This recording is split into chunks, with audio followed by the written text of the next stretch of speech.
Alright guys, we're going to be doing a voiceover today, and the main reason for that is because I'm making micarta, and I want to explain a little bit of how I did the process. So the first thing I have to do is find some wax.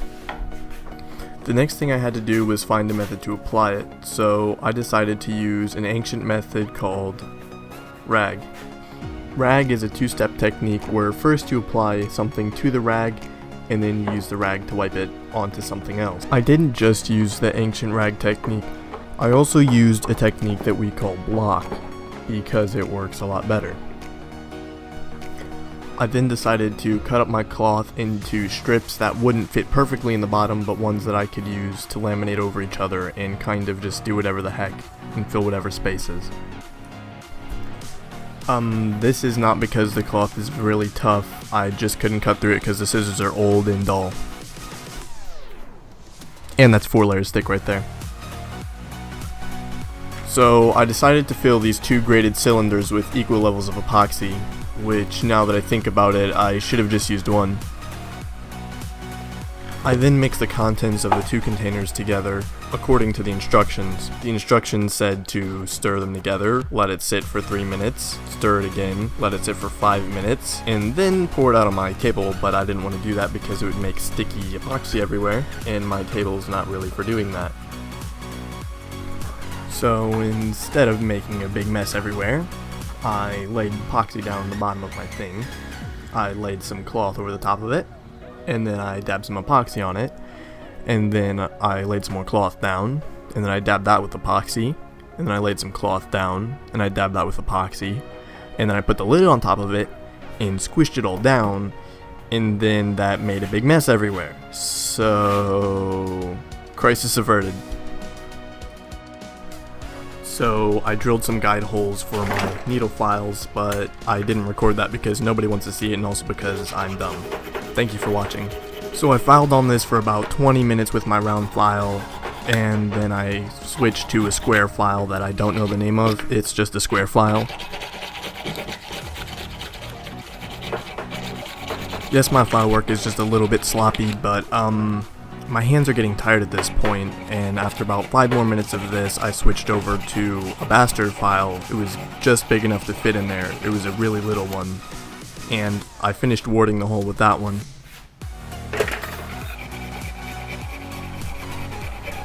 Okay, I kind of forgot about this file. This one was working way better than my round file. I don't know what it is about the husky needle files, but they are, they're crap. I mean, they're probably not crap. I think they're probably high carbon steel, but there's just nothing good about them at all. Oh, hey look, I found another 30 minutes of filing footage. This is gonna be fun. So, my favorite part about this channel is obviously not making the knives, it's obviously scrubbing through hours and hours of footage and picking out the parts where you're actually doing something interesting. Right now, I kind of think the file is sort of rounded inwards because the only brass that's showing is on the very corners, but I did manage to ward out the hole pretty well with this, and it fits quite nicely, except after I sanded, it fits a little more loosely now, so I'm going to have to fix that with epoxy. I'll show you guys what happened later. I'm just scribing lines right now so I can cut it off later with a hacksaw and then grind it out with my bench grinder, because I don't have coarse enough belts for my belt sander. Jump cut. Right now I just decided to cut this off with a hacksaw because it was honestly going to be the fastest way of doing this, because I did not want to grind all that off with the belt sand bench grinder. I learned that one back in Nam. Okay, so I'm going to put this on 4 times fast forward because that's what my editor locks it at. I'm just going to explain a little bit of the process I did here. I ground it all out with my bench grinder, and then after that I put it on my belt sander and sanded all the deep scratches out with a 600 belt. Then after that I took it back to a 320 by hand and sanded that all the way up to a 1000. I don't have any of the footage from sanding this because I was also working on my car with my dad, and it was sort of a spur of the moment kind of thing. So O'Reilly's finally got the sandpaper I needed in, so we went to the store and got that, and now all I need to do is find a sanding block. Okay, now we're good.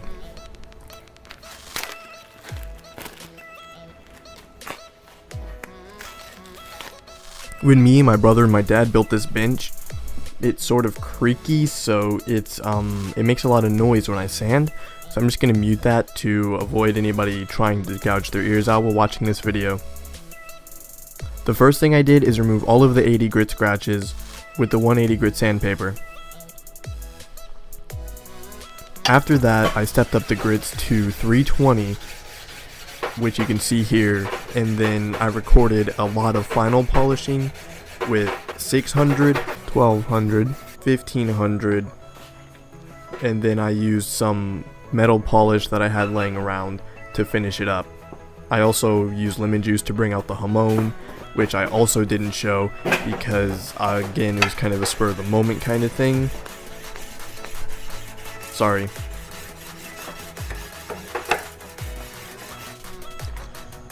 So after I got halfway done polishing everything, I decided it'd be a good idea to test the temper to see if it would actually have to be re-tempered or not. It's actually holding up quite nicely to the testing, and it's not even getting deep. You've got to be kidding me. Okay, I did hit my anvil, and I knew that was going to happen eventually because I have never failed to smack my anvil with a knife I just finished. So, as you can see, it did a lot to the anvil and almost nothing to the knife at all. You can see there's a rust smear on part of it, and then there's a huge dent in the anvil, but the only visible damage is a rust smear and a little bit of burnishing. Another flaw is this right here. I was sanding on the knife for 3 hours and I couldn't get this out, so I'm actually just gonna leave it. As you can see, it's hard for my camera to focus up this close, but I eventually got it to focus and it's really small.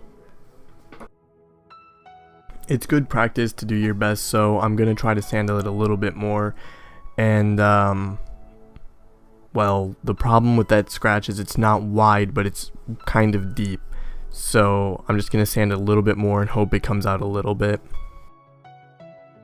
For anyone interested out there, no, I'm not doing another knife like this for another 2-3 years. I'm not making another 11-inch knife or 10-inch knife or 6-inch knife until I get a bigger belt sander. I might make a 6 or 7-inch knife, but I am not making a knife over 7 inches until I get a 2x72-inch belt sander, and that's it. This was a great learning experience for me. The knife turned out great, best knife I've ever made, but I just can't spend 4 weeks on a knife again because I have to do it all by hand. It's just way too much work for way too little payoff.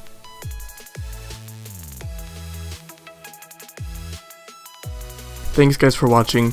This project took a little bit longer than I'd expected, so I'll be uploading this in 3 parts instead of the 2 parts like I had planned. The resin is a 14-day full cure, but it will be sandable in another day if all goes to plan. If you enjoy my content, make sure to leave a like or a comment. If you see me doing anything wrong, make sure to tell me so I know how to do it right. And as always guys, happy smithing, enjoy the rest of your day. I'll see you guys next time.